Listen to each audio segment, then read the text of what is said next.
myself again.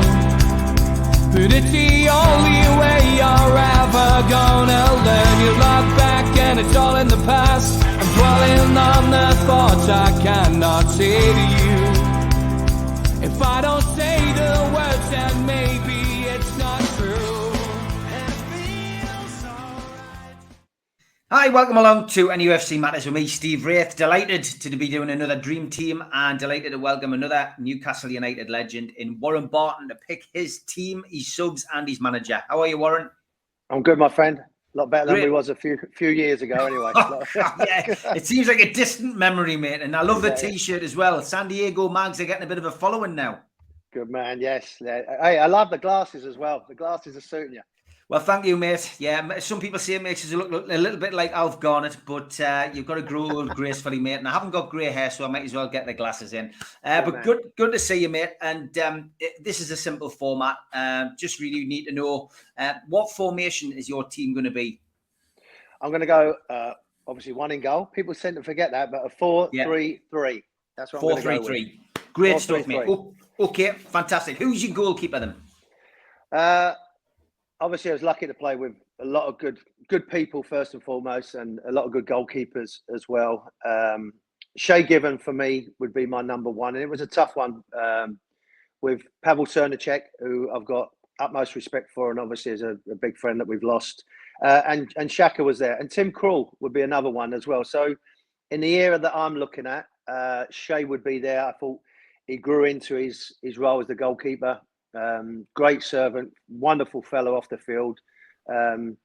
Always give his best in training, always give his best to his teammates, and a player that I respect and admire on and off the field as well. So I think, with the service that he had, and I think you remember, Steve, when he first came in, he wasn't the best with his feet, and he worked on that. He went back on the training ground. He had ups and downs when me and him got left out the FA Cup final against Manchester United, which was tough for both of us, but he showed great character and resilience to go back. And he's a lovely fellow as well. Great fellow. Yeah, 100%, mate. And it's no surprise, I think, that, other players, fans, celebrity fans who've been on this show have all picked Shay Given. I think he's the number one pick. I'm going to have to go through meticulously through the teams and get that all-time 11 one day. But yeah, Shay Given, no surprise there, mate. Great guys, you say, on and off the pitch, and doing a lot of media work like yourself as well. Getting I'm not sure about his haircut though, Steve. I'm not sure about that at the moment. He's got to let it go, Shay. It looks like Peaky Blinders the way he is. But hey, there we go. There we go. He's having another midlife crisis, like all of us. Okay, then 4-3-3. Who's on the right side at the back? Then are you playing yourself? No, John Anderson come to mind straight away. I'm a big fan of John's, outstanding player. I think Stephen Carr as well. Although I don't think Newcastle fans will see the best of him, but I always thought Stephen was a good player. But I've gone with the man at the moment, Trippier. I think he can do things that we could all do, but there's one or two things that he can do that I don't think me and John could possibly do with the surface that he has on free kicks. We was both pretty decent at that, me and myself and John, but Trippier just takes it to that next level. I know he's early on in his career, but signing as he was the first one of the new ownership coming along, I think that endeared himself to every Newcastle fan, an ex-player, because he's a proper player, a good leader on and off the field. He understands what it is to be involved at Newcastle and to play for Newcastle, and enjoys it like we all did, and embraces that. He's got a little bit of fire in his belly as well, which I like. Obviously, the World Cup coming along. I just think, Steve, that he can do everything. Good service with the ball, can defend well. He's quick, likes to tackle, and obviously score goals. And that's put him ahead of someone like John and things like that, where he can put the ball in the back of the net with them free kicks and set pieces. So, yeah, very, very fit. And as I said, not many games he's played, but when he has played, he showed his class. Absolute class acting. And I think for me, what stood out about Kieran Trippier was when he was injured, he was still going to the away games. He was on the bus. And at times when he got off his crutches, he's standing on the side of the pitch, cajoling the players on. I was at Brentford when he was still injured, and he was sitting in the stands, and I wasn't too far away from him, and he was checking the league table, and he was, he gets it as well. And I think because he was that first signing through the door, Warren, you know, a lot of people talk about Brian Kilcline coming to Newcastle under Kevin, and Paul Bracewell, two players who had a big part in that creating the Entertainers team. Kieran Trippier, if this team goes on to, you know, be as good as or emulate the Entertainers, I think people will look back in years to come and say Kieran Trippier was the catalyst. Yeah, I definitely agree, Steve. I think the first one, and you know, it was always that uncertainty, and he'd left a club that had won the La Liga, where normally Barcelona and Real Madrid. He's learned off the shoot coach, but I think you said it there. He gets it. He gets it. You know, he understands. Bruno's maybe got that little bit about him now that understands Joe Linton, but Kieran Trippier has been phenomenal, and he's a joy to watch. And hopefully, we can keep him off the treatment table. Yeah, 100%, mate. 100%. Okay, left side of your back four, mate. I'm going to go my left back. I was looking at Frank Clark, would be someone that I've got a lot of time for, but I love him. Bez, I've got to go with John Beresford. MBE, now in the Hall of Fame, but just a wonderful player. How he never got involved with England, I don't know. I know at the time Stuart Pearce and Graham Lasso, but I'll put him in that category with them. Stuart for me was one of the best left backs we've ever had in the country, but Bez was up there. Just a great person, first and foremost, a good footballer, knew how to attack, go forward, dealt with David Genola like any Bez could deal with him in his own way. But just again, another player that whenever he put that black and white shirt on, it was nothing less than 100%, and that's why he's so endeared with the fans up there. You know, they love him. He's always around. He's always got time for people. We keep in contact on the phones now, WhatsApp, and you know, I congratulated him when he got involved in the introduced into the Hall of Fame and that type of thing for Newcastle. And he deserved it. He's just a top class player and a great person to be around. He's fun. You know, everything about him is positive. He wants the best for everybody, and just for that alone. But also he could play. As I said, he had Frank Clark breathing down his neck because I'm a big fan of Frank. Even though, little story here, Steve, when I was 16 years of age and Frank Clark was the manager of Leyton Orient in the lower leagues of England, he said I was too small, I was never going to make it. And then funny enough, when he was up there doing one of the legends in the lounge, I got man of the match. So he had to give me a bottle of champagne. I said, "Weren't it you that told me I was too small? I was never going to make it." So there we go. That's full circle with Big Frank. But yeah, Bez for me, brilliant player. Class act, mate, as you say, on and off the pitch, and no surprise to see him in your team. He's in a lot of the fans' teams as well. Okay, two centre halves, mate. Who's your first one? I'm going to go with my leader and captain, and there's only one captain of this football club is Bobby Moncker. I think a phenomenal man. Again, has been around. The last Newcastle player to lift any silverware would be Bobby. When I first went to Newcastle in 95, 96, I bumped into him a couple of times in St James's Park. And just talking about the game, talking about the people, talking about the city. We was just obviously starting to get going as the entertainers. And Bobby always had a good word, you know, whether it was like, we need to do this a bit better. It was never about what had happened in the past. It was always, well, what do you think we need to do better today? We could have, how's KK been? What can we do with Les? You know, he was always talking about the game. And even when I went back up again, beginning of this year, I won't be getting asked to go back again. It was the FA Cup game against Cambridge and we lost. But I spoke to Bobby and just chatting to him there. And it was just about the game. It wasn't about what he'd achieved or what he'd done, just a real leader and a class act. So he's my main centre half, my ball playing centre half, and the captain of the team as well. Yeah, great pick, Bobby. Club ambassador as well, as you're saying. You know, still very much an integral part of Newcastle United to this day, and loved by fans and you know, the owners as well have a lot of respect for him. So alongside him, mate.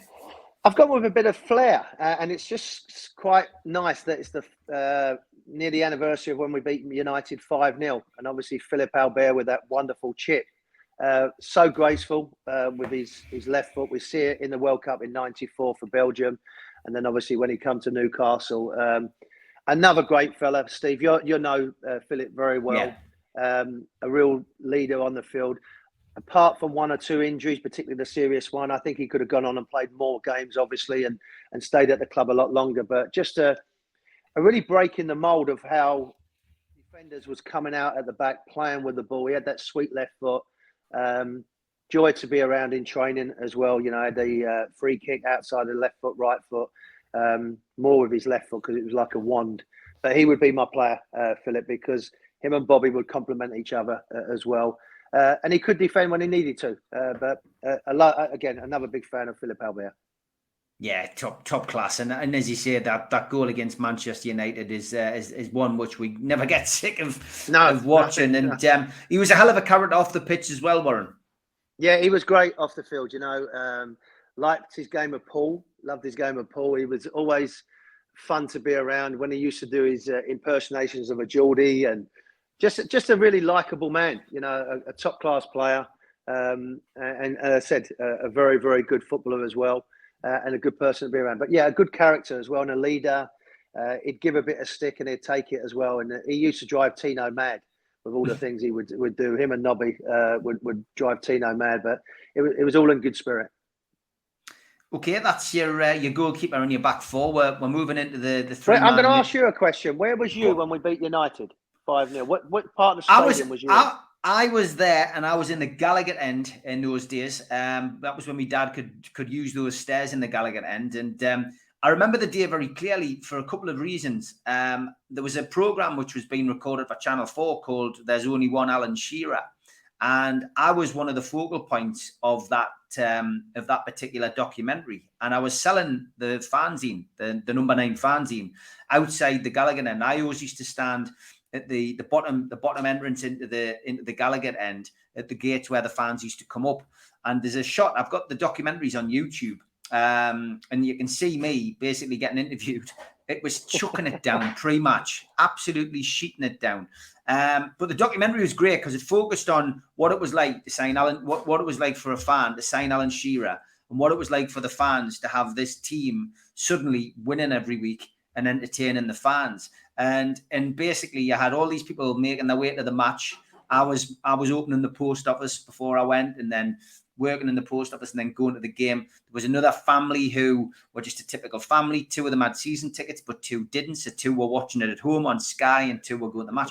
Amazing, mate, amazing. And so I've actually got a record of where I was that day. And as I say, I sat in the Gallagher end that day, and it was fantastic. And me, my dad, and my brother, and it was a guy called Chris Knowles who used to go to the match with us in those days. It was great, and it was the familiarity. We all knew each other. There was lots of fans. You know, everybody knew each other in our section of the ground. It was just fantastic. But just I'll never forget it. And of course, I was at the Charity Shield, Warren. I was at the Charity Shield, and again, it was chucking it down when we came out. There was this biblical downpour when we literally all got soaked that night after getting humped 4-0 in the Charity Shield, first time we'd ever been there. So we exacted revenge on Fergie and his boys, and boy did we do it in style, mate. Fantastic. Yeah, nothing needed to be said beforehand. I mean, I know Philip gets a lot of the praise and Alan, but Genola on that game was on fire. He terrorised Gary Neville. He didn't know whether he was coming or going, but Genola was on fire. And it's amazing. I mean, we've done a few talk-ins over the years. You and I, we've done some Legends games. I think the lads are getting a little bit too old to run around now, unfortunately. But we've done some great celebrations of it, and it's just the camaraderie in that team was exactly what we've got now, and that's that one thing you can't buy. You know what I mean? No. You can't buy chemistry, and that it was just organic. It was natural. It was fun. Yeah, brilliant, man, brilliant. Okay, into your 3-man midfield, mate. Who's your first pick? This is probably one of the hardest things I was going along because there's so many wonderful midfield players that we played. You know, Kabay was one that he would be in there. But I've gone with Doggy Lee, Rob Lee. We keep hearing about Bruno. He's the best midfield player. And I think me and you, Steve, agreed on this on social media. He's not far off Bruno, but he ain't Rob Lee. He's not. And Rob, for me, is any player as you get older, changed his game. But he started off a box-to-box scoring goals. I remember that he always used to tell you about the hat-trick he got in Europe and, you know, how he would play. And when I first went out there, we knew each other through England and we played against each other, obviously, but become really, really good friends. And then obviously we went to Derby together as well afterwards. But box-to-box in his early part of his time at Newcastle, could score goals, bring other people in the game. And then as he got that little bit older, to go and play as if you're like a number 6 and spray the ball around. You remember that pass to Alan against Aston Villa where he put it right on his foot and Alan then pitches Schmeichel and puts it in the back of net. For me, pound to pound, I think the best signing Newcastle's ever made. And that's a bit of a statement because we've had some bargains, but for what we got for Rob and what the service we got out of him was brilliant. And to show that character after what Ruud Gullit tried to do to some of the senior players and come back and play as well as he did. I'm a big fan of Rob's on and off the field as well. As I said, his kids have obviously played. We've grown up together. And just as I said, pound for pound, my man, he's the best we've had. No doubt about it, mate. He's in my team every time. And look, Bruno is magic, but he's at the beginning of his Newcastle career. And I tell you what, if he has half as good a career as Rob Lee, then he will, he'll go a long way to be. But you know, Steve, about Rob Lee, he will never buy you a drink. I've been in a bar with Rob Lee, just the two of us, and this is a serious thing. We was in Derby, was having a drink, having some food and having a drink. There was only me and him in there. I bought 3 rounds. 3 rounds. There was only me and Rob in there. It was incredible, but he just had that way. But I think that's why he wears big shoes, because it keeps him away from the bar, do you think? Exactly, yeah. Exactly. He's got little crocodile arms. So I'm going to have to get Rob on as a Get Rob on there. Yeah, get Rob on there. He knows. You've given him a bit of praise and you've knocked him back down. So who's next? Who's next alongside him in midfield, mate? I've gone a little bit back, and I think I get another one that just got introduced to the Newcastle Hall of Fame, Terry Mack. For me, what a great picture that is, by the way, Steve. It's a belter. I was trying to think of somebody with a hair. Like, I needed some proper hair with you being on it. So No, he's a wonderful player. Obviously, a lot of his time was spent at Liverpool and winning the trophies, but he used to remind us about how he could volley a ball, how he could score a goal, and have a look on we used to say videos then, now it'd be on YouTube or whatever it is. But and then just great person to be around at the training ground with KK, and when Kenny Dalglish was there, just a wonderful player. Epitomises what the team was about, the way they got forward, the way they tried to score goals, and he instilled that into us when we all went there, even in the dark times when it was tough for myself or other players. He would always have an encouraging word and just hang on in there, dig in there. It's going to be worth it if you can come through this difficult time. So Terry Mack for me was brilliant. He didn't say too much, Steve, like in the changing room, but when he said it had great volumes about what he was saying. And I can't speak highly of Terry Mack, a wonderful player. Yeah, top bloke. Going through a hard time, as we know at the moment. Yes. But great to see him being, inducted into the Hall of Fame. And obviously, we send our best wishes and love to all of his family, who are around him at this moment in time. Next in your midfield, this is your third in a 3-man midfield. Who was it? Yeah, I mean, Gazza was in there. I mean, I love Gazza. But I've gone with my old room partner, Gary Speed, maybe because of that sweet left foot that he could give us a little bit of balance. And, I touched on the point with Rob Lee, box to box midfield player. Speedo was like that. He could get up and down. The engine that he had, the quality that he had, the heading power. They had obviously that sweet left foot. And to go as long as he did and play as long as he did at a high level is a credit to him and how he looked after himself. And when Gary first signed for Newcastle from Everton, I'd played against Gary when he was at Leeds. I was a right back. He was a left midfielder. He used to kill me in the air with his headers, and they used to do that diagonal, and Speedo would come and flying across. So when Gary first come in, I took him out for dinner because he, as it is, Steve, you come into a new place. He didn't know anybody. He knew obviously everybody, but and we all knew who he was. But personally, so I took him out for dinner, and from that day, we really clicked as friends. The kids grew up together. Louise and my wife as well was friends, and obviously we all know what happened 10 years ago, which seems frightening. Our life's gone, but a hell of a player. Anyone when you needed someone, when you was up against it, going to Old Trafford, going to Anfield, he would be one of the first names you'd have on the sheet because he wouldn't let you down and he wouldn't shirk any responsibility. And just a sad loss, but what a player he was. I think of the good times with Speedo. Used to drive me mad. He was trying to learn a guitar when we was sharing a room together for 4 years. Wonderwall. It went on for 4 years. I said, Speedo, can't you at least play another record? At least learn another tune. But he kept going. He had that silly little laugh as well. and was always just fun to be around. And arguably, him and Stuart Pearce, probably the two best trainers I've ever trained with, day in, day out. Oh, and I throw Peter Beardsley in there as well. Pedro would go in there as a trainer. But Speedo for me would be that natural balance. Sorry, Gazza, I love you, but Speedo's gets in front of you. Yeah, He's better looking than you, Gazza. Speedo is a top lad. I remember one day in the players' lounge going to see the lads, and Speedo was in there, and he was going to miss the last couple of games of the season. And I used to run a Sunday football team called Felon, and I just, as a joke, took in a signing on form, and I handed him this bit of paper, like folded up, and I went, "If you get a chance, sign that, Gary." And he went, "All right, yeah, no problem. What is it?" And he opened it up and he went, "Signing on for the Gateshead District League." He went, "You can keep that." It was worth a go. It was an illegal approach. I would have got my hands wrapped. But anyway, three up top then, mate. Who's your first one? Well, I'm gonna go. It seems to be vogue now at the moment. I'm going to go with two strikers and someone just in that hole. And when you have someone just in that hole, there's only one person to beat, and that's Peter Beardsley. Arguably, I think the best player that I've ever day in, day out been around. Class, left foot, right foot. The way he played, and let me give the fans a little bit of a insight. The way he played, how he never stopped chasing and hustling. That's what he did in training. And you can imagine some of the days we've had a little bit of a late night and a little bit of a sore head. Pedro was flying around, taking the ball off of our toes and putting the ball in the net. And when I went to England, it was one of the first to come and chat to me. And then when my wife, we moved into Newcastle, Sandra and Peter asked me around for dinner to be around. And just, again, I know he's had his problems, and I'm not going to go into that with other stuff, but what a player. And what, for me, has always been kind to me, gracious to me, but he's a hell of a player. And I think because of the style of football, it sort of gets overlooked how good he was week in, week out. I don't think by the true fans, but I think when people think of the entertainers, you go to Celez, you go to maybe Genola, and Peter gets a little bit overlooked, but he shouldn't do, because for me, he's one of the best players I've ever played with, and I've been lucky to play with some good ones, but he was phenomenal, Peter.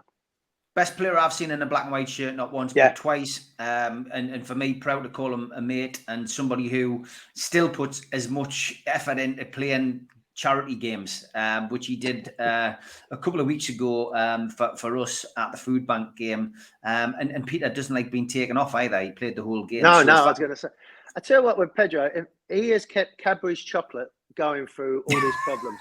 He doesn't drink.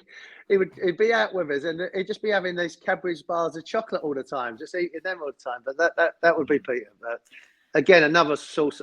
Again, if I ever went back, and when I do go back, just to see him, be around him, and just to pick his brains, he's phenomenal. Yeah, he's top class. Okay, front two then, mate. Always, you said the midfield causes problems. This causes all kinds of problems for people as well. Go on then, who's your front two? Yeah, well, I think I'm going to lose one of my good friends. Celez was someone that I was really going after, and Demba Ba, I think, and Cisse, when they was playing, they was two out-and-out strikers, and Ned Kelly, who I love, I think he would be there. Gareth as well, Peacock. But I'm gonna cut to the chase. I'm gonna go with Big Al, which is, I think, no surprise, the big number 9. You don't really have to say too much about Alan. He is what he is, and he's a goal-scoring machine. He's got the record for the Premier League.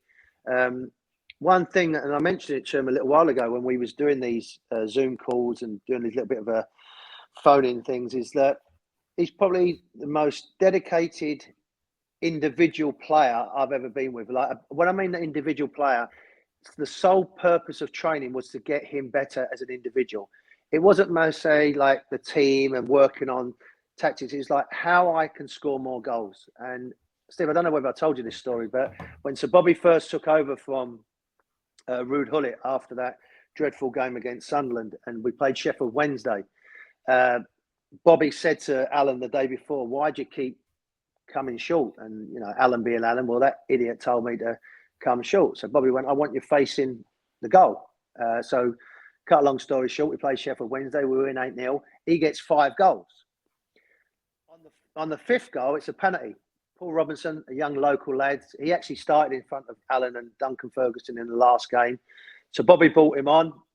Paul's got a penalty. All his family there. There's about 20 people that have come to watch him. We're 7-0, beating Sheffield Wednesday with about 8 minutes to go. Paul's like to Alan, can I take the penalty? I've got my family. Alan just went, F off, put the ball down, put it in the back of the net. He got 5 goals. That's how focused he was. People may say that's not very kind, but it was just about him scoring goals and how he could score goals. And me and Nobby would be out there doing some crosses. Like we'd walk off the field and he'd go, oh, yeah, where are you going? Get back out here. And we'd be crossing balls. And honestly, Steve, if you didn't put it in the area where he wanted it, he would kill you. He would, like, in front of whoever was there, get it in there. And then he start mumbling. Then you knew you was in trouble, because when he started mumbling and kicking the ground, you knew you was going to get a full volley off of him. So you made sure to deliver the ball in the right area. And to this day, as I said, you know, I've worked with a lot of good strikers, and even when England, when we was there,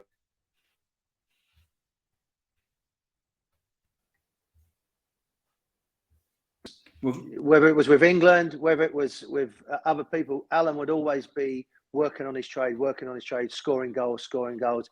Even when he had the injuries, you know, he'd be working in the gym, he'd be coming back, making sure with Derek Wright and people like that at the club to get back to it. And just a top professional, and obviously his record speaks for itself. It's the best number 9 we've ever had. And that's saying something, because War Jackie would be up there because he won, obviously, the FA Cups and Super Mac as well. But I mean, Alan for me was a top class player, obviously. Yeah, no surprise either to see him in your starting lineup. So who's alongside him, mate? Who completes the 11? I've gone a little bit little and large. I've gone with KK. I've gone with my old gaffer, which his hair was always the same, actually. Can I just say as well, with KK, the worst outfits he'd ever wear. Les Ferdinand was another one I was looking to go with, as I said. As a striker, Les would be up there and the other strikers, but KK. But the thing with Kevin, when he used to wear their little crop jackets and coming with his collars up, he thought he was cool, but he didn't realise you've got Les Ferdinand that you could put a bin liner on him and he'd still look handsome and lovely. And then you had David Genola, who was obviously a male model. So KK had no chance going forward. But, you know, as a player, as a footballer, understanding what it is to play for Newcastle, having that expectation on your shoulders, which can suffocate people sometimes, you know. I think of John Dale Thomason, who's doing a great job now at Blackburn. When he first come to Newcastle, it was a little bit too much for him. Then he goes off to AC Milan and win a Champions League. But KK was telling the likes of Les, and he didn't need to tell Alan so much, but, you know, these type of players coming in, that the expectations of playing up front for Newcastle, if you do that, they will love you. And that's why the fans still love him now. And, you know, let's not be, he walked away twice from us, but we still love him because of everything else that he brings to the table. So a hell of a player as well. We do give you the opportunity to have some substitutes, mate, which makes it a little bit easier. You might not fall out with as many people as you thought. So you've gone for a pretty action-packed bench. Looking at it, who have you got on there?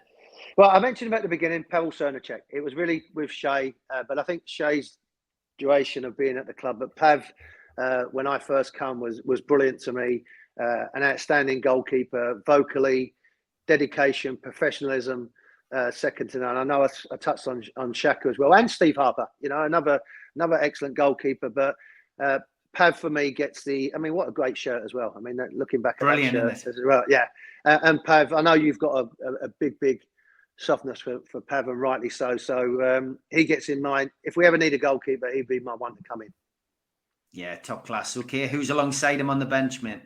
Gazza won't like this, but I've put Paul Gascoigne down there.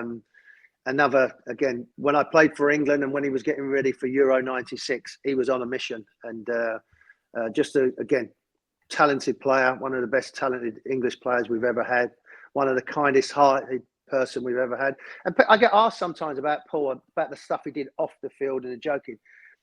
He loved the game. He loved the game so much, and he'd give everything to the game. And he was a student of the game. And that's one thing I think gets looked over a little bit about him. And I spent, when he was going from Middlesbrough down to Everton, I was on the train with him when he was actually going to sign for Walter Smith at Everton. And we spent 2.5 hours talking about a game. It wasn't necessarily talking about a Pacific game. It was just talking about the game in general, how things are going, what's changing, what systems are going on. And he was brilliant. And I love Gazza. And, unfortunately, he's on my bench. But as I said to Rob Lee once or twice, if he don't pull his finger out, Gazza's straight on. So you better start pulling your finger out, Rob Lee, because otherwise Gazza's on. Great talent to have on there as well, and the best player in the world in 1990. Injury affected him massively, but yeah, he's still got a place in the heart of many Newcastle fans of a certain vintage. Okay, your next sub. Soles, only a couple of years at Newcastle, and just what a player. The way he finished, I've never seen anyone as good as he was, and that includes someone like Alan Shearer. But his hang time, I remember his first game. When he got that goal, when he knocked it past Steve Guzovic, I think it was, and put it into an empty net. He was always going to be a legend. He had that great smile and still got it. I see him when we come back in the new year down in London. He still looks exactly the same. He looks always suave and sophisticated. Again, spent 2 years living in a room with him. He was living with me as well when we first went up there. He had an apartment, but spent most of the time with me, and just a lovely fellow. I don't know anyone that's got a bad word to say against Les, and if they are, they're lying. But a top class player as well. Yeah, top class player, top bloke, and the partnership with Alan Shearer was just something unreal, wasn't it? It made it easy, Steve. You could just kick a ball up in the air, and one of them would win it, the other one would score. It was as simple as that. That they compliment you. I mean, it's a lovely story that they said they looked at each other before one kickoff and said, "Who are we going to terrorise today?" I mean, what a feeling that must have to have Alan and Les look at each other, say, "Right, we're going to terrorise this lot today." And they normally did that. I think he got 50 goals in the 2 years that he was there, or maybe more. And I said, even when he had to give the number 9 away, he still did that in a class way, because he realised what Alan was coming into. So he got on with it. The worst one out of that was Lee Clark. He went ballistic because they took his number 10 off of him, and Clarkey was the one that went crazy. Yeah, and you don't want to get on the wrong side of Clark. No, I was going to say, yeah, no. All right, mate. Who's next on the bench? I'm going to go with another player of my generation. Would be David Genola. I think, Steve, I don't know whether you agree, but for that first 6 months, I'd never seen anything like it. Me and Rob was playing against Hearts up in Scotland in a pre-season friendly, and he was doing things I'd never seen before. The way he would turn left foot, right foot, graceful, control the ball, whip it in with his left foot, whip it in with his right foot. He had pace. He had it all. And we was neighbours for the 18 months that he was really up there and settled, and got to know David well. Another funny story was in the Gosford Park, me and Les and Kevin, we just signed for the club, said, "Oh, can you bring the lads down to training, the first day of training? Warren, can you do us a favour?" I said, "Yeah." It was like, "No problem, Gaffer. No, it's fine." And obviously we knew of David, and we knew him play in the Champions League for PSG. But we're sitting there, and Les is obviously should be the next James Bond. He's sitting there as handsome as anything. But then in the distance, you see this silhouette, this lovely hair, beads, white linen shirt, white linen trousers, just off a yacht from the south of France. Les went, "Who the fuck's that?" I said, "I think that's David." He went, "Gee whiz." And David come over as gracefully, hello, going around, had his little espresso, little pastry, and off we go. And, from that day on, he never looked back. But what a player. Again, I spoke about Gary Neville. Two players that I, look at in the Premier League that have been standout right backs, Lee Dixon and Gary Neville. David terrorised both of them. They didn't know whether they was coming or going when he got on the ball. He had everything, and shame it didn't, last a bit longer. But he was, for that time, he was phenomenal for me, David Genola. Yeah, top class, absolutely top class. Okay, your last sub, and you've gone back in the time machine for this one. I have gone back in the time machine, and also when I was a young kid, I was born near Highbury, and Arsenal. I used to go with my brother and dad. We used to go over through a park and then get into the stadium and go to North Bank. And Super Mac was there. Obviously, at his time at Newcastle, and the way he would score goals. And I know he's a big figure in the North East still at the moment. But again, a rocket of a shot, a true number 9, pace, aggression, but always had a kind word. Sometimes Super Mac, because I know you and Al a couple of times. There was a few things there, but I always thought it was quite amusing. But a graceful guy, a nice fella, and again, a wonderful player, and someone that wore the shirt with pride and real quality. So Super Mac gets on my bench, which is hard to say when you think of someone like Super Mac and Gazza and people like that on the bench. But sorry, gentlemen, we've had some quality players, but Super Mac definitely gets in that category. Yeah, fantastic. And you can catch Super Mac with Gibbo every Thursday on this channel. Your manager, mate, I bet this has been a bit difficult as well. Yes and no, because there was only two, I think, in my time there. And I know you can't really talk about the ones that have been in the last 13 years. I mean, Eddie's doing a wonderful job, and he might end up breaking into this bracket. But, I look at Kevin Keegan, of how he had the vision, the passion, the forethought of understanding of what to bring to Newcastle. But for me, it's Sir Bobby Robson. And the reason why I say that, Steve, he had the whole package. He understood the area. We wish we would have got him after KK left, but he was actually in Barcelona. And the dignity that he showed there, if you ever watched that documentary about the stick that he suffered, and with England. But when he come to Newcastle, he just loved every minute of being a manager of Newcastle. He would get in, a lot of coaches do this, but he would get in with a smile on his face. He'd always have, and it's fitting that you got him there in a shirt and tie and jacket, because it'd always come in. And his word would be, as soon as I walk out of my house, I'm representing Newcastle Football Club. And that's how he wanted his players. And to deal with the players, we was quite easy to deal with, I think. Shea, Rob, Gary, Alan, that generation was quite. Then he had to handle the Bellas, Jermaine Genius, Kieran Dyer, who was in full flow at that time. And again, a little bit towards the end, it upset me a little bit, but I'm not going to think of that. But for Bobby, tactics was wonderful. The way he was with the media, we would be like trying to get out of somewhere like Selhurst Park, which is the worst stadium to get out of if you're getting out with a bus, because it's in them little streets. He'd be 35, 40 minutes speaking to a steward about the game that's just gone on, signing autographs, going to charity events, making sure that if we had to go and do an appearance for the club, you are going, and make sure you've got the stuff on. He was just so attention to details about the club and preparing. And Eddie has got little glimpses of that as well. I know it's really, really early and he's not Sir Bobby Robson, but stopping at 11 o'clock at night when you've just been in the training ground at 6 o'clock in the morning for a fan to sign up, they're the type of things Bobby would do and what KK would do. And Eddie did that as well. And that's why I think he understands where we're at. We miss Bobby, because I think he's up there smiling now, looking down, saying, yeah, this is the football club that we want. This is the football club the fans deserve. And I think the owners appreciate what's going on. So for me, Steve, Bobby ticks every single box that you need to be a manager of Newcastle.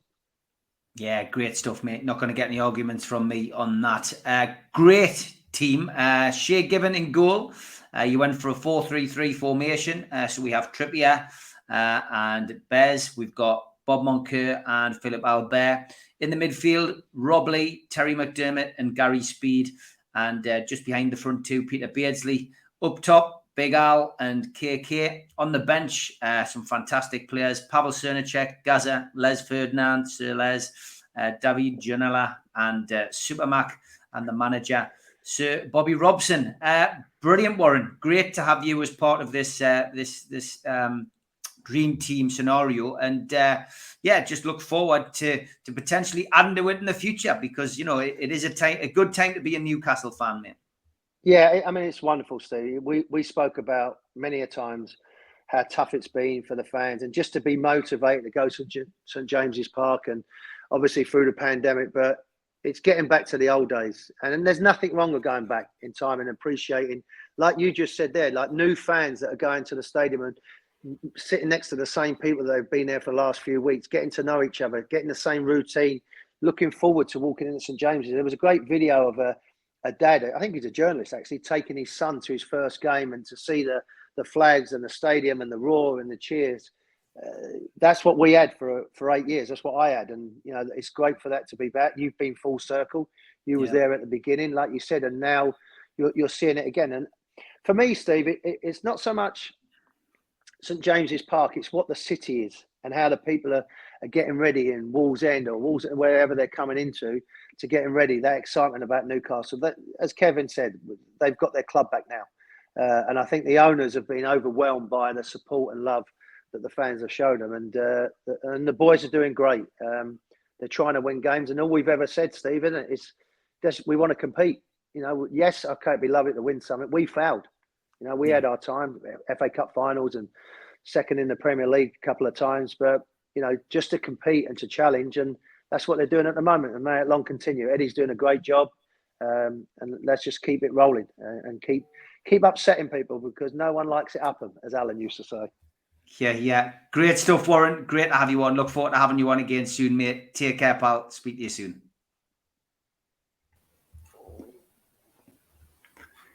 A big thanks to our sponsors, Skips and Bins, telephone 0800 25 45 25 3, email inquiries at skipsandbins.com, website skipsandbins.com, easy contract free and pay as you go waste collection. Thanks to Darren Baldwin Funerals, based on Old Durham Road in Gateshead. Their phone number is 0191 478 2730. You can email Darren at darrenbaldwinfunerals.co.uk or go to the website darrenbaldwinfunerals.co.uk. Thanks to Garden of Healing Dispensary, CBD, hemp and cannabinoid specialists based on Nunn Street. The GOHD.com is their website. And thanks again to 3 Property Investments, who specialise in sourcing investment properties for their clients who are looking to invest in the North East. They offer a full in-house service from sourcing the deals to managing the properties for you. They've done over 100 plus deals in the past 12 months for clients all over the UK. Give them a follow on Instagram, matty.patter_northeast property and phil.reed_northeast property, or email phil@3property.co.uk if you're interested in getting a good property deal. Thanks to the lads at Mr. Vicky's Handmade in Cumbria. These are hot sauces, and you can find them at mrvickys.co.uk or place an order by ringing 01768 210 102. Thanks also to the lads at Blowhole Brewery, a fine amount of ales available from their website, www.blowholebrewery.co.uk.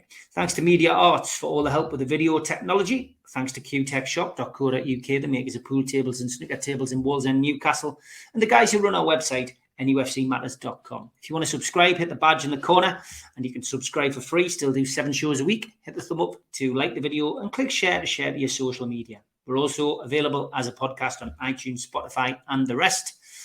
And if you want to become a member, click join underneath this video, or you can put your smartphone over the QR code. It will take you to the membership section of the website. If you choose to go that way, then you will get a pen, a cup, a scarf and a membership card, and entry into the monthly draw for a one-off payment of £25. We also give you something for free. If you want a car window sticker, email john@nufcmatters.com and he will send you one if you are a subscriber. We also help the food bank on here. NUFC fans, foodbank.co.uk is the matchday bucket. If you go there, you can make a virtual donation at any time of the year. And don't forget, Peter Beardsley Soccer School, October half term, Monday the 24th to Friday the 28th of October. You can book now, peterbeardsley.soccerschool.com. Peter's also running Monday night training on the 26th of October. Again, the same website. And if you want to meet Peter Beardsley, well, you've got 3 chances. Newcastle Legends game, Friday, October the 14th. The Peter Beardsley talk-in is taking place after the game. Tickets for this are available from NUFCmatters.com. Adult admission is £5, junior admission is £2. The talk-in is adults only, and that is a tenner. And the events are all taking place at the Fox Hunters Pavilion in North Shields. We've got Peter Beardsley available, tickets available for the St Dom's Catholic Club show. You need to go straight to their website and you just buy your tickets there. And for this one at the Irish Centre, tickets are available now on NUFCmatters.com. Don't forget, Supermax at the Dog and Parrot, every pre-match and every post-match, every home game. And John Gibson and John Anderson are at Pumphrey's pre-match only. If you did like our true crime stuff, it has all migrated to the True Crime channel. So get yourself across there on YouTube and subscribe today.